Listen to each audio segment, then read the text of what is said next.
What's up, gangsters? Welcome to your 106th Android tutorial for the new Boston. And what we're going to do in this tutorial is we're actually going to get some information from our spinner, such as which item has been selected. So what we're going to do is do spinner dot set on item. Set on item selected listener. And we're going to set this equal to this, just kind of like when we set up a button, kind of as always, and then we're just going to implement the select or the item selected listener. And again, we just hover over class, add unimplemented methods, and we have two new methods. Basically, when item's been selected and on nothing selected. Well, we aren't going to really worry about the nothing one because we aren't really going to do anything for the most part. So what we're going to do is we're going to go within this item selected method here, and what we're going to do is we're going to set up an int such as position, something like that. We're going to refer to our spinner here. We're just going to say get selected item position, and that's going to turn it into an int, and that's going to give us the position of our adapter that has been chosen, of our array adapter. So we have three positions, position 0, 1, and 2.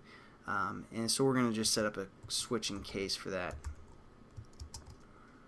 So we refer to our position,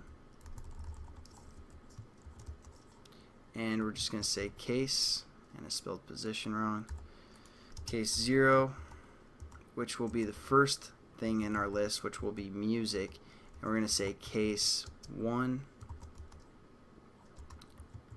break, and lastly case 2 and break.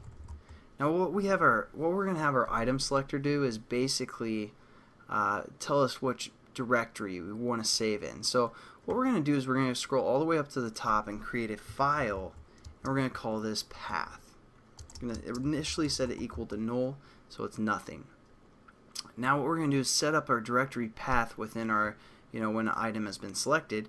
And how we do that is we just say path equals environment, because we're going to refer to the environment and see if we can get the standard directories for the most part, such as music directory, people save their pictures, all that good stuff. So we're going to say environment get external storage public directory, because when we save, basically we're just going to save a picture to one of these directories. We want it to be public so they can access it without even using our application, because again we're saving it externally and publicly.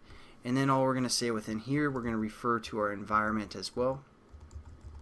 We're going to say dot directory, what was the first one? I believe is music. So we're going to say dot directory music, and then just finish our statement there. So let's make sure, yeah, we have music, pictures, and then download. So we're just going to copy this and paste it, and paste it within our case 2, and just change the directory to directory downloads for the third one, and directory pictures for this one. So there we go. Basically that's it for this tutorial. I know these paths don't really mean much to you yet, but again, I'll talk about them more when we actually save our stuff to the phone. But that's it for this tutorial, guys. Again, all we learned about is the on item selected listener, and how to access our spinner to get the current position of our array that has been selected, and we set up a path, which again is a file path. So I'll catch you guys in the next tutorial. Have a good one.